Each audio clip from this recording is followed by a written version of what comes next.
Welcome back to Arsenal News TV, and we're going to the instant match reaction of Arsenal versus Manchester City. So in terms of the first half, how did Arsenal start? Well, there was a bright start from Arsenal. It looked dangerous with Aubameyang moving from the left to a central position, and there was some high tempo with Martin Odegaard's passing being really impressive early on. He spreads the play wide to Kieran Tierney's crosses bundled over by Bukayo Saka, but then nightmare defending leads to typical Arsenal once again. I'm sorry Arsenal fans, I'm one of you, and we're all going to struggle under this management, and I've been calling it, we need to play a back three formation, but the way we defended wasn't like a back three, we played with a back one, because we were awful, and Manchester City score with Ilkay Gundogan opening the scoring for Manchester City after Raheem Sterling produces a pinpoint cross for the midfielder to head home. And when it comes to Ilkay Gundogan, he scores with his head against a 6'3" defender in the form of Callum Chambers.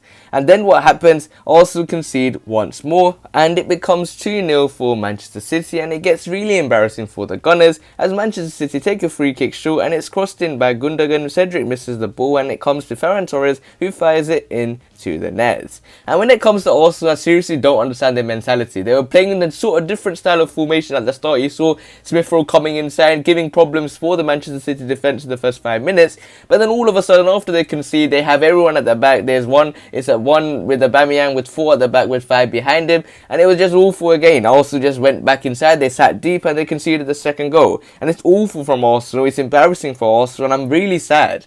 It's really sad. We've seen this again, time and time again. We haven't beaten Manchester City since Arsene Wenger since 2015, and we concede again. Then Arsenal did have some chances. Yes, Ederson spends too long on the ball and kicks it off to Emil Smith Rowe, who is an outstanding performer. He's someone that is one to watch. He was unlucky to see the ball whistle past the post, and it's not Arsenal's day so far. Then Cedric gets a booking, another booking for Kolasinac, and then a red card to Granit Xhaka. He's sent off after a 2-footed challenge on Cancelo. It looked like he won the game, but the referee, it looked like he won the ball, but the referee has given the Swiss his marching orders. Then 3-0 to Manchester City. Gabriel Jesus grabs a third for Guardiola's side. Manchester City walks through the midfield, which is absent without Granit Xhaka. Far too easy.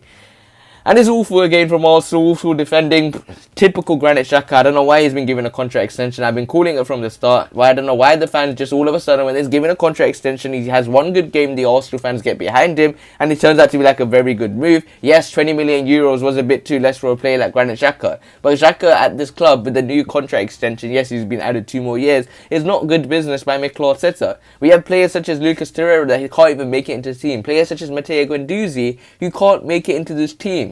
That midfield is awful.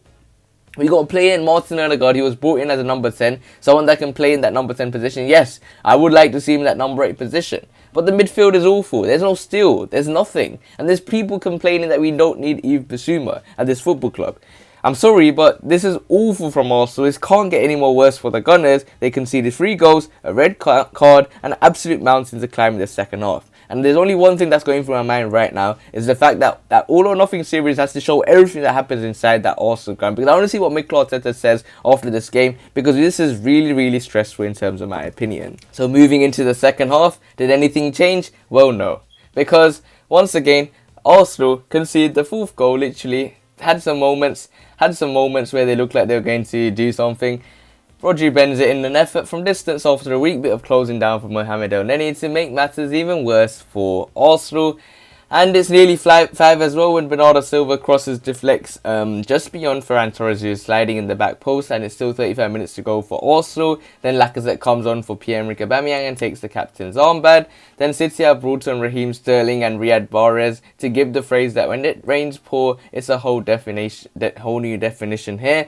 And Bert Leno pulls off a save, an extraordinary save from Raheem Sterling is somehow complete free at the back post for a header. Then asked to make another substitute, and then Sterling goes through one-on-one after a nice through ball. Luckily for Arsenal, Bert Leno is equal to it once again. And then Kieran Tierney is down for the Gunners. And overall, what happens for Arsenal? Well, we're awful. We are awful. Bad management, bad way of running the club.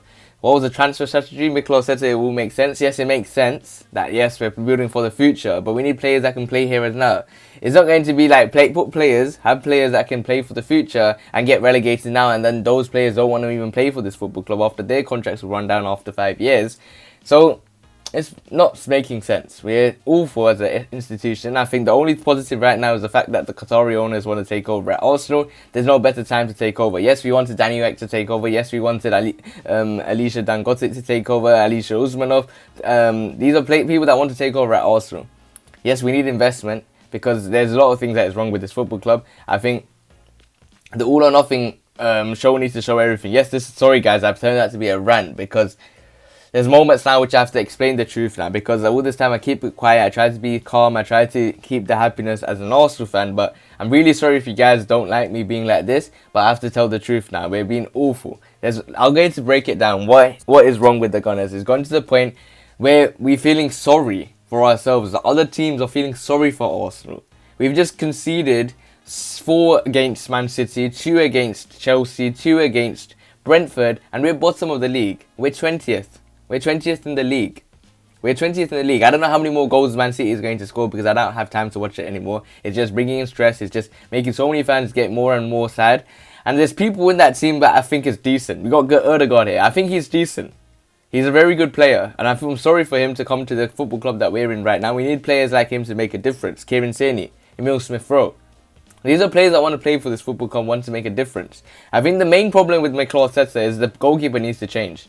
I think the goalkeeper is rotten. I'm sorry, Bernd Leno, you've done a lot for this football club, but you've been rotten. The core starts. The foundation is from the goalkeeping position. If you're going to play out from the back, you need a good goalkeeper. We brought in Aaron Ramsey, who's 10 times better, 20 times better than Bernd Leno. I've only seen one game.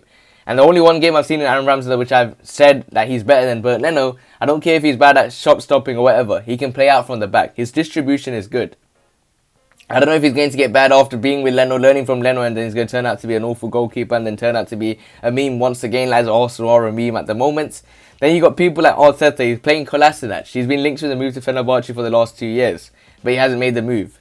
And you see people like Cristiano Ronaldo, 100 times higher profile than Kolasinac, getting his move done to Manchester United in 3 hours. And we can't sell Kolasinac to Fenerbahce. If you can't sell him, terminate his contract. They got players such as Rob Holding still at this football club. We've given him, he's our leader. He's making mistakes himself and he's our leader. Callum Chambers, another one. There's so many problems at this football club. Things need to change, and I'm really sorry if I've frustrated for this rant, but it's awful being an Arsenal fan and I want to see change.